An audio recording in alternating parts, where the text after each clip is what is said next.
ये बात सदियों पहले की है। मध्य प्रदेश के जंगलों में गोंड सैनिकों की फौज दिन रात चलती जा रही थी। पहाड़ों पर चलते हुए ये आर्मी एक माउंटेन पास पर पहुंची, जिसके एक तरफ नर्मदा और गौड़ रिवर बह रही थी। कहते हैं कि इस जगह में घुसना और निकलना दोनों ही मुश्किल था, इसलिए इन फौजियों ने यहीं पर घेराबंदी की और मुगल सैनिकों का इंतजार करने लगे। प्लान ये था कि जैसे ही मुगल आर्मी यहाँ आएगी, ये घात लगाकर उस पर हमला कर देंगे। लेकिन अगले दिन अचानक से मुगलों ने अटैक कर दिया। इस अटैक में गौड़ आर्मी की एलिफेंट यूनिट के कमांडर अर्जुन दास मारे गए, जिस वजह से सेना में अफरा तफरी मच गई। एक वक्त पर लगा कि गोंड जंग हार जाएंगे, लेकिन तभी जंग मैदान में एंट्री होती है एक महारानी की। दोनों हाथों में तलवार लेकर ये महारानी मुगलों पर बुरी तरह टूट पड़ती हैं। उनके खौफ से मुगल आर्मी में हड़कंप मच जाता है। करीब 300 मुगल सैनिक एक झटके में मारे जाते हैं और बाकी बचे हुए मैदान छोड़कर भाग जाते हैं। घबराए हुए मुगल सैनिक अकबर के आर्मी कमांडर आसफ खान के पास पहुंचकर उसे पूरी कहानी सुनाते हैं, जिसके बाद आसफ खान समझ जाता है कि इस बार उसका मुकाबला किसी साधारण राजा से नहीं, बल्कि साक्षात दुर्गा का अवतार कही जाने वाली रानी दुर्गावती से था। दोनों हाथों वह रणचंडी कसकर तलवार चलाती थी, दुश्मन की सेना पर पिलकर घनघोर कहर बरसाती थी। झनझन ढनढन बज उठती थी तलवारों की झनकारें। वो दुर्गावती जब रण में निकली, हाथों में थी तलवारें दो। महान रानी दुर्गावती की वीरता पर लिखी ये चंद लाइनें बयां करती हैं कि किस तरह से रानी ने अकबर की आर्मी के छक्के छुड़ाए थे। कहते हैं कि उस दिन रानी की आर्मी ने मुगलों को बुरी तरह से खदेड़ दिया था, लेकिन रानी जानती थी कि आसफ खान दोबारा अटैक जरूर करेगा। इसलिए उन्होंने आधी रात में मुगलों पर सरप्राइज अटैक करने का प्लान बनाया। इससे मुगलों को संभलने का वक्त ही नहीं मिलता और ना ही वो अपनी तोपों का इस्तेमाल कर पाते। लेकिन रानी के आर्मी कमांडर्स ने रात में पहाड़ी इलाकों में जंग लड़ने से मना कर दिया। हालांकि रानी जानती थी कि अगली सुबह मुगल अपनी भारी भरकम तोपों के साथ अटैक कर देंगे, इसलिए उन्होंने अपने चंद वफादार लोगों को अलग बुलाया और उन्हें अपना प्लान बताया। लेकिन फिर आगे क्या हुआ? कैसे लड़ी रानी दुर्गावती ने अकबर के खिलाफ वो लड़ाई जिसने उन्हें इतिहास में अमर बना दिया? क्या थी रानी के खजाने की कहानी, जिसके लिए मुगल कमांडर्स ने अकबर को ही धोखा दे दिया? कौन थी रानी रूपमती, जिन्हें पाने के चक्कर में मुगल गोंडवाना तक आ पहुंचे? और क्या थी रानी दुर्गावती की कहानी, जिन्हें इतिहास में साक्षात मां दुर्गा का प्रतीक माना गया है? इन सभी सवालों का जवाब जानने से पहले कुछ सवाल मैं आपसे पूछना चाहती हूँ। दोस्तों, क्या आप ये जानते हैं कि अंबुजा, फेविकोल, अंबानी और हिंदुजा जैसे बड़े बड़े बिजनेस घरानों का किचन राजस्थान के किस गांव के लोग संभालते हैं? क्या आपको ये पता है कि बीकानेर वालों ने रसगुल्ले का इन्वेंशन कैसे किया? और क्या आप ये जानते हैं कि मिठाई बनाने वालों को हलवाई ही क्यों कहते हैं? अगर नहीं तो हमारा मेंबरशिप प्रोग्राम ज्वाइन कीजिए, जहां आपको इन सारे सवालों के जवाब मिलेंगे, वो भी बहुत ही इंटरेस्टिंग स्टोरीज के जरिए। दोस्तों, हम हर फ्राइडे हमारे मेंबर्स के लिए इसी तरह की शानदार कहानियां लाते हैं, जिन्हें आप भी देख सकते हैं। खैर, अब टॉपिक पर वापस आते हैं और रानी दुर्गावती की कहानी को शुरू से शुरू करते हैं।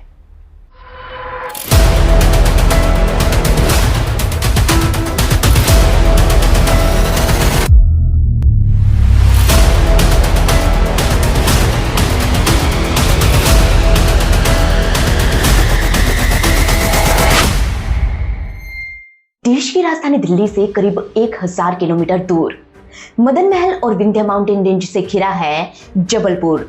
आज ये शहर मशहूर है अपनी नेचुरल ब्यूटी, भेड़ाघाट marble rocks, Dhuandhar falls, Bargi dam, Dumna nature reserve और मदन महल फोर्ट के लिए। लेकिन सदियों पहले इसी जबलपुर से 4 माइल की दूरी पर बसा था गढ़ाकंटका, जो गोंडवाना किंगडम की सबसे पावरफुल रियासत थी। इतिहास में इसे गढ़मंडल भी कहते थे, जिसकी सबसे फेमस रूलर थी रानी दुर्गावती। लेकिन रानी को ये किंगडम कैसे मिली, इसके पीछे भी एक दिलचस्प कहानी है, जो शुरू होती है बुंदेलखंड से। बुंदेलखंड यूपी में है, जहां महोबा नाम का एक शहर बसा है। सदियों पहले इसी महोबा पर चंदेल राजा कीर्ति सिंह का रूल था, जिनकी क्वीन ने 5 अक्टूबर 1524 को एक बेटी को जन्म दिया। कहते हैं कि यह दिन था दुर्गाष्टमी का, इसलिए किंग ने अपनी बेटी का नाम दुर्गावती रखा। अपने नाम की तरह ही प्रिंसेस दुर्गावती बेहद खूबसूरत और बहादुर थीं, और क्योंकि वो राजा कीर्ति सिंह की इकलौती संतान थी, इसलिए किंग ने एक राजकुमार की तरह ही उन्हें ट्रेंड किया था। कहते हैं कि प्रिंसेस दुर्गावती शिकार करने में माहिर थीं, बंदूक चलाने में उन्हें महारत हासिल थी, तलवारबाजी और कुश्ती और हॉर्स राइडिंग में तो वो बड़े बड़े धुरंधरों पर भी भारी पड़ती थीं। वहीं अपने पिता के साथ रहकर उन्होंने रूल करना भी सीख लिया था। दुर्गावती का बचपन कलिंजर फोर्ट में गुजरा, जिसके आसपास अच्छा खासा जंगल हुआ करता था। इस जंगल में शेरों का खतरा रहता था। ऐसे में दुर्गावती उनका शिकार करके ही दम लेती थीं। कहते हैं कि अगर दुर्गावती को कोई शेर दिख जाता तो वो तब तक पानी नहीं पीती जब तक कि उसे अपना निशाना नहीं बना लेती। उनकी इसी बहादुरी और खूबसूरती के चर्चे चारों ओर थे और इसीलिए जब वो 18 साल की हुई तो आसपास का हर राजा उन्हें अपने राज्य की महारानी बनाना चाहता था। इसी लाइन में राजा संग्राम शाह भी थे, जो अपने बेटे दलपत शाह की शादी प्रिंसेस दुर्गावती से करवाना चाहते थे। दलपत शाह गोंडवाना एम्पायर के होने वाले किंग थे और उनका एम्पायर कितना पावरफुल था, इसकी कहानी हम आपको सुनाते हैं। 1398 की बात है। तैमूर ने दिल्ली पर अटैक कर दिया। कहते हैं कि उसने इस कदर लूटपाट मचाई कि दिल्ली ही नहीं बल्कि तुगलक किंग महमूद शाह तुगलक भी बेहाल हो गया। यहीं से तुगलक डायनेस्टी बिखरने लगी और तब अलग अलग राजाओं ने खुद को आजाद घोषित कर दिया। इन्हीं में से एक था मिडल इंडिया का गढ़ाकंटका, जो आजाद होकर एक छोटी सी रियासत बन गया। गढ़ा का मतलब होता है शहर और कंटका एक गांव का नाम था। हिस्ट्री में इसे गढ़मंडल भी कहा जाता है, जो 15th सेंचुरी तक एक छोटा सा एम्पायर था। लेकिन 16th सेंचुरी में जब बाबर और इब्राहिम लोधी की जंग हो रही थी, तब संग्राम शाह गढ़मंडल के किंग बने। उन्होंने मंडला, जबलपुर, दामोह और भोपाल तक को जीतकर अपने एम्पायर का एक्सपेंशन किया और एक पावरफुल किंगडम बनाई, जिसे इतिहास में गोंडवाना कहा गया। संग्राम शाह गोंड वंश से आते थे, इसीलिए उनके एम्पायर को गोंडवाना कहा गया। गोंडवाना के पास 52 किले, 1000 हाथियों और 20,000 घुड़सवारों की ताकतवर फौज थी और संग्राम शाह के बेटे दलपत शाह इसी शक्तिशाली साम्राज्य के राजा बनने वाले थे। उनकी बहादुरी के किस्से प्रिंसेस दुर्गावती ने भी सुन रखे थे, इसलिए उन्हें भी इस शादी से ऐतराज नहीं था। लेकिन कीर्ति सिंह इस शादी के फेवर में नहीं थे। हालांकि वो ये जानते थे कि गोंड किंग चंदेल राजाओं से ज्यादा पावरफुल है और ऐसे में उनसे रिश्ता जोड़ना चंदेलों के लिए ही फायदेमंद होगा। फिर भी उन्होंने इस शादी से इनकार कर दिया, क्योंकि वो प्रिंसेस की शादी किसी क्षत्रिय राजा से करवाना चाहते थे। ऐसे में दुर्गावती और दलपत शाह की शादी कैसे हुई, इसके पीछे भी एक इंटरेस्टिंग स्टोरी है। दोस्तों, हुआ यूं कि संग्राम शाह प्रिंसेस दुर्गावती को ही गोंडवाना की क्वीन बनाना चाहते थे, लेकिन कीर्ति सिंह अपनी फैमिली हिस्ट्री के ग्लोरिफिकेशन के आगे कुछ देख ही नहीं पा रहे थे। अब कीर्ति सिंह थे चंदेल राजपूत और इन चंदेलों ने ही एक वक्त पर महमूद गजनवी से जंग लड़ी थी। इन्होंने ही खजुराहो के मंदिर बनाए थे और ये मिडल इंडिया के सबसे पावरफुल किंग्स में से आते थे। लेकिन वक्त के साथ साथ चंदेलों की ताकत कम होती गई और 1530 आते आते ये महोबा के एक छोटे से एरिया में ही सिमट कर रह गए। अब कीर्ति सिंह को ये छोटा सा राज्य ही मिला था, जिस पर भी उनकी पड़ोस के कलाचूरी राजाओं से दुश्मनी थी। ऐसे में गोंड किंग से रिश्ता जोड़ना उन्हीं के हक में होता, लेकिन कीर्ति सिंह फिर भी ऐसा नहीं कर पा रहे थे। ऐसे में संग्राम शाह ने उन्हें डराने के लिए एक तरह से उन पर अटैक ही कर दिया। वो अपनी आर्मी लेकर कलिंजर फोर्ट तक जा पहुंचे, जिसे देख कीर्ति सिंह को झुकना पड़ा। अब दोनों राजाओं ने मिलकर खुशी खुशी दुर्गावती और दलपत शाह की शादी करवाई और इस तरह महज 18 साल की उम्र में प्रिंसेस दुर्गावती गोंडवाना की महारानी बन गईं। कहते हैं कि ये वो दौर था जब दिल्ली पर शेर शाह सूरी का रूल था। शेरशाह को खुद हुमायूं उस्ताद ए बादशाहन यानी कि बादशाहों का गुरु बुलाया करता था। कैसे शेरशाह ने हुमायूं को दिल्ली से खदेड़ा था, इसकी कहानी हम आपको पहले ही सुना चुके हैं। जिसके बाद शेरशाह ने 1545 में कलिंजर फोर्ट पर अटैक कर दिया। तब संग्राम शाह ने रिश्तेदारी निभाई और रानी दुर्गावती के पिता की मदद की। कहते हैं कि इस जंग के बाद शेरशाह की मौत हो गई और उसका बेटा दिल्ली का बादशाह बन गया। इधर हुमायूं दर दर की ठोकरें खा रहा था और अकबर को उसके मेंटोर राज चलाने की ट्रेनिंग दे रहे थे। वहीं रानी दुर्गावती मां बनने वाली थी और कुछ ही महीनों बाद उन्होंने एक बेटे को जन्म दिया, जिसका नाम रखा गया वीर नारायण। माने गोंडवाना में सब सही चल रहा था। रानी दुर्गावती और दलपत शाह एक साथ काफी खुश थे। गोंडवाना किंगडम भी फल फूल रही थी कि तभी कुछ ऐसा हुआ जिसने इतिहास बदल कर रख दिया। हुआ यूं कि जब वीर नारायण 5 साल के हुए तब किंग दलपत शाह का देहांत हो गया। अचानक हुई इस घटना का रानी मातम तक नहीं मना सकी और उन्हें तुरंत अपने 5 साल के बेटे को राजा बनाना पड़ा। हालांकि असली राज्य संभाला रानी दुर्गावती ने, क्योंकि अब उन पर डबल जिम्मेदारी थी। ऐसा इसलिए क्योंकि दलपत शाह के जाते ही गोंडवाना के दुश्मन एक्टिव हो गए। उन्होंने गोंडवाना पर अटैक करने का प्लान बनाया और सबसे पहला हमला किया मालवा के सुल्तान बाज बहादुर ने। ये साल था 1556 का, जब बाज बहादुर और रानी दुर्गावती के बीच भयानक जंग हुई। इस जंग में रानी ने बाज बहादुर को इतना बुरी तरह से हराया कि उसने फिर कभी जिंदगी में गोंडवाना पर अटैक करने की हिम्मत नहीं की। इसके बाद रानी ने अपनी आर्मी को स्ट्रॉन्ग किया। राज्य को समृद्ध बनाने के लिए उन्होंने कल्टीवेशन बढ़ाने पर फोकस किया। रानी ने सिंचाई के लिए रानीताल, चेरीताल, आधारताल जैसे तालाब भी बनवाए और राज्य की सुरक्षा के लिए पूरे एम्पायर को छोटे छोटे गांवों में बांट दिया। इनमें से 23,000 गांव डायरेक्ट रानी के और 12,000 गांव उनके जागीरदारों के अंडर में थे। कहते हैं कि ये वक्त गढ़मंडल के लिए गोल्डन पीरियड था।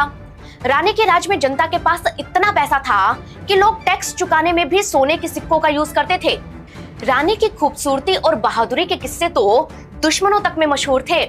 ऐसे में मुगल कमांडर आसफ खान रानी दुर्गावती को पाने के लिए गोंडवाना पर अटैक करना चाहता था, लेकिन ये करने के लिए उसे अकबर की परमिशन चाहिए थी और अकबर को भड़काया अधम खान ने। अब ये अधम खान कौन था और ये गोंडवाना पर अटैक क्यों करना चाहता था? इसकी कहानी और भी इंटरेस्टिंग है। आपने जोधा अकबर मूवी में देखा होगा कि कैसे अकबर अपनी दाई माँ की हर बात मानता था। कहते हैं कि अकबर जब पैदा हुआ तो हुमायूं दर दर भटक रहा था और तब उसकी दाई महाम अंगा ने ही उसे पाल पोस कर बड़ा किया था। जब अकबर बादशाह बना तो महाम अंगा का ओहदा काफी बड़ा हो गया। अकबर अपनी माँ से ज्यादा महाम अंगा की सुनता था। इसी बात का फायदा उठाता था महाम अंगा का अपना बेटा अधम खान।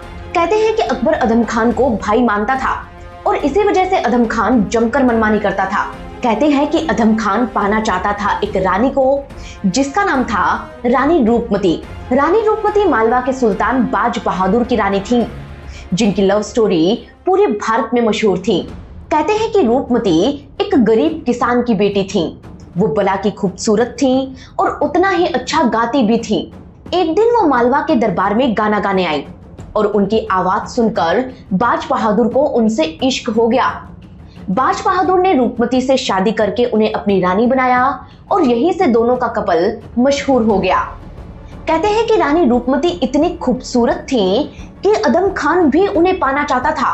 वहीं एक कहानी ये भी कहती है कि अकबर रानी रूपमती के पीछे पड़ा था और इसीलिए उसने मालवा पर हमला करवाया।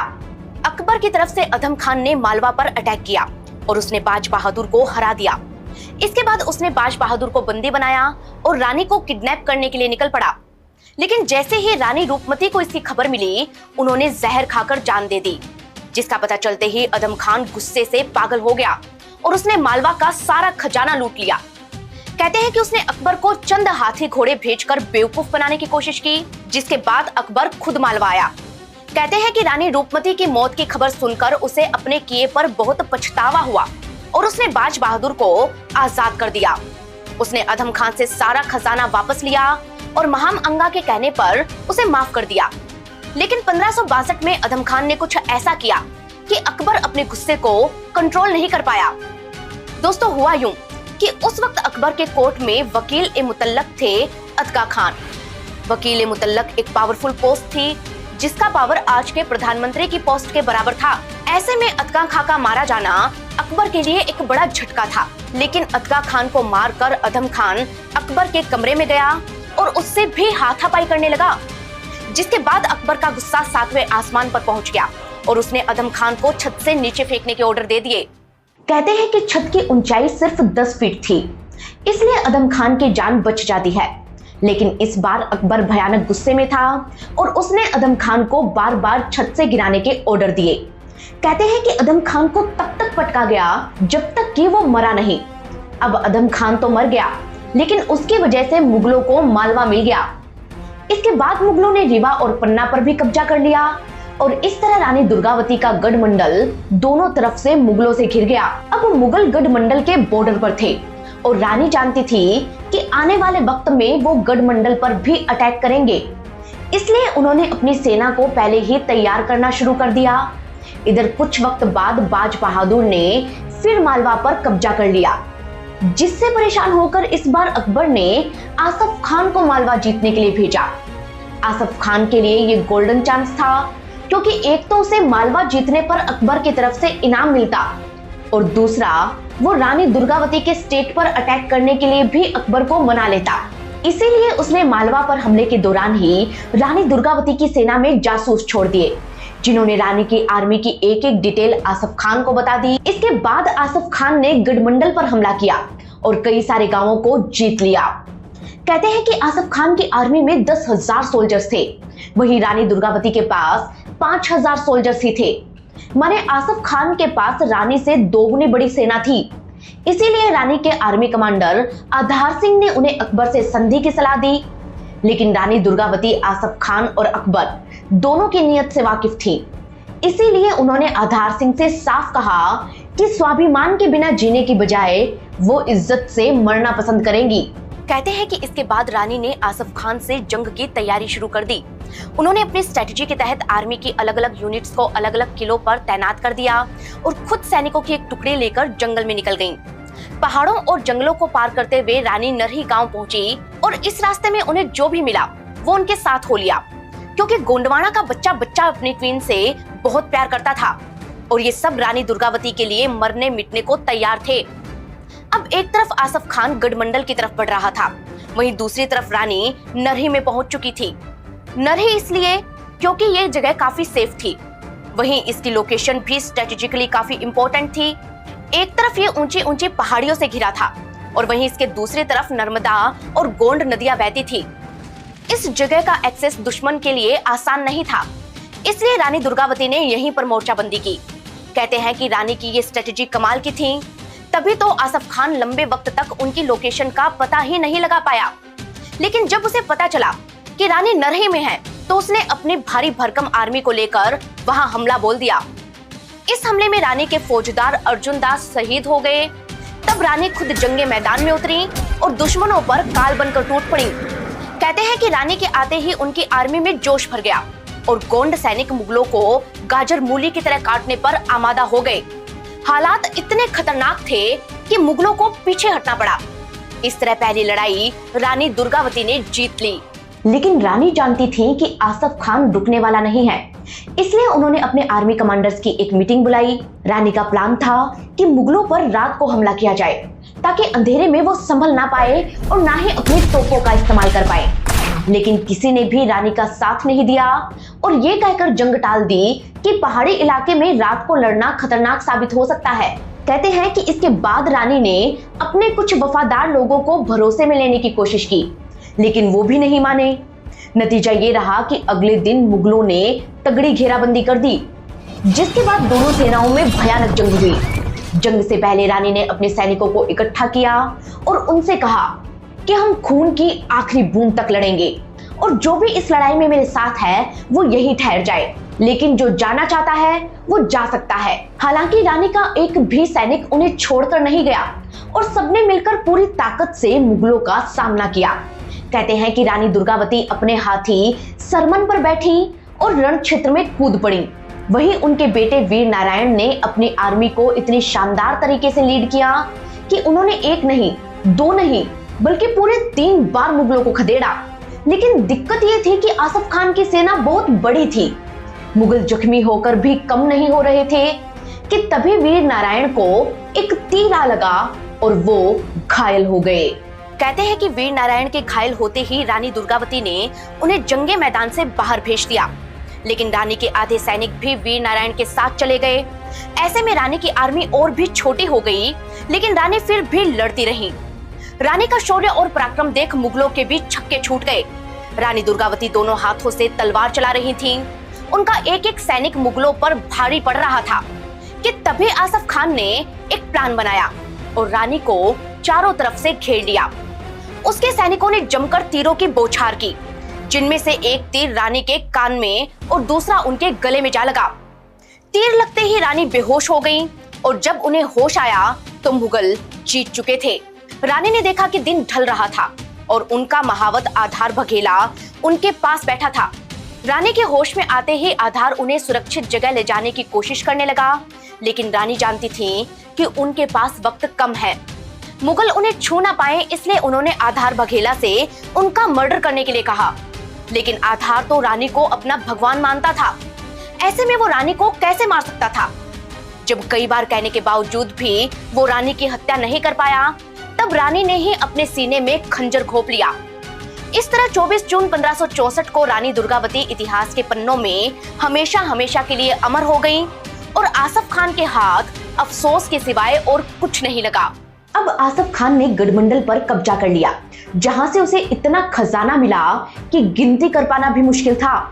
लेकिन गोंडवाना का असली खजाना तो चौरागढ़ में था, जिसे बचाने के लिए वीर नारायण चौरागढ़ फोर्ट की सुरक्षा में लग गए। लेकिन 2 महीनों बाद आसफ खान ने चौरागढ़ पर भी हमला कर दिया, जिससे लड़ते हुए वीर नारायण मारे गए। इसके बाद आसफ खान ने चौरागढ़ को लूटा। कहते हैं कि इस किले में उसे और भी बड़ा ट्रेजर मिला। यहाँ गोंडवाना एम्पायर के बेशकीमती हीरे मोती छिपे थे, जिनमें 100 घड़े तो सिर्फ सोने से भरे थे। इसके अलावा हजारों हाथी घोड़े मिले, सो अलग। कहते हैं कि 4 दिनों तक मुगल सेना किले में ही घूमती रही और चौथे दिन जाकर उन्हें एक दरवाजा मिला, जिसे खोलकर अंदर का नजारा देख आसफ खान की आंखें फटी की फटी रह गई। कहते हैं कि आसफ खान ने देखा कि अंदर हजारों महिलाओं की डेड बॉडीज थी, जिन्होंने जौहर किया था। इनमें 2 महिलाएं अब भी जिंदा थीं, जिनमें एक रानी दुर्गावती की बहन कमलावती थी।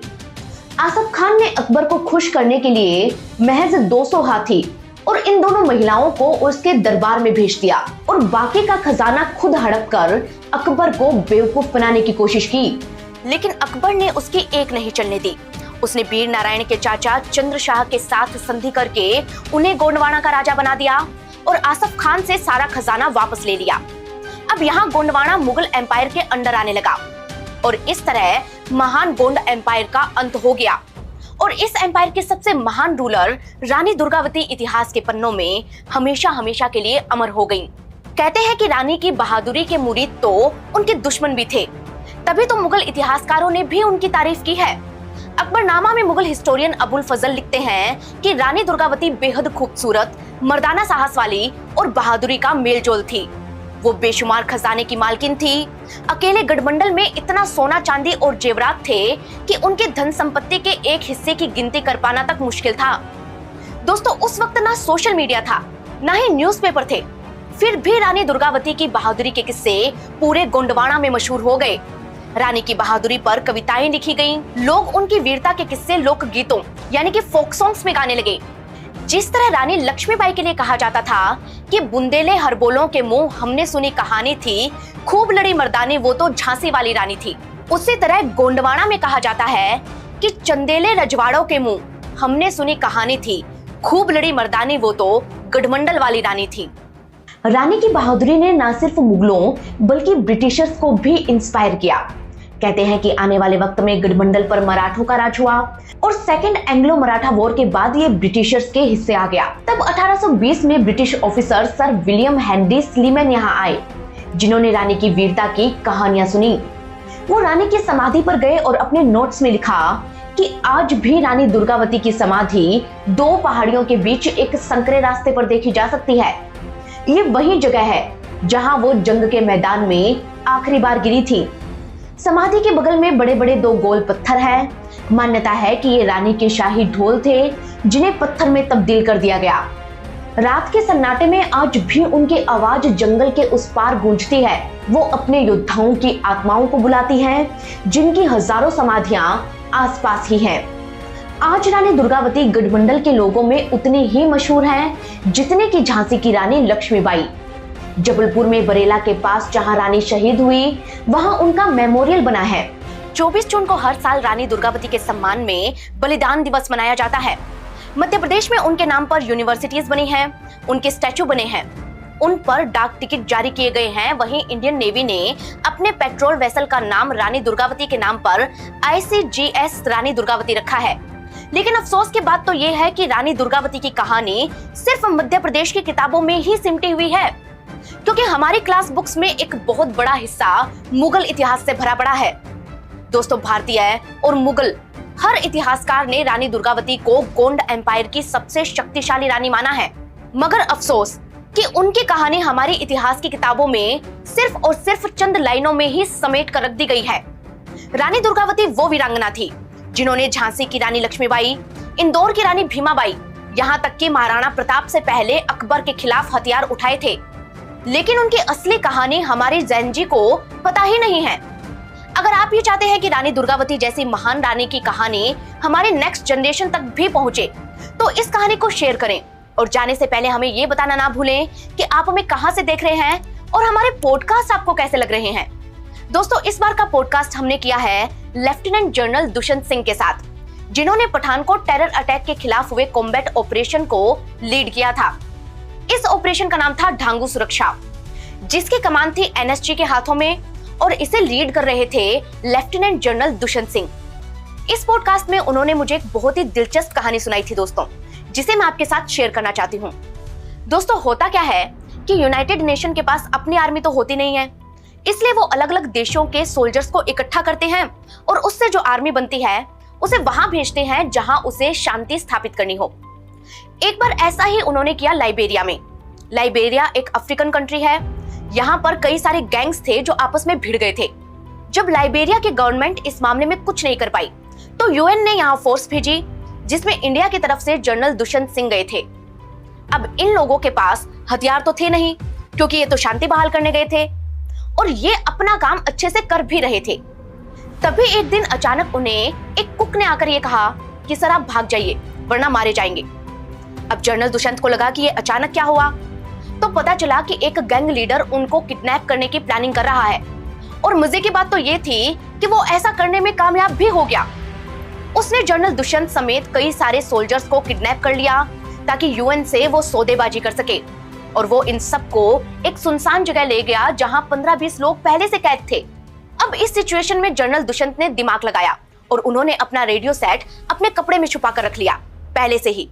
वो बताते हैं कि आधी रात में उन्हें जैसे ही चांस मिला, उन्होंने रेडियो सेट निकालकर यूएन की दूसरी टीम को ये बताया कि वो लोग कहाँ हैं और किस हाल में हैं।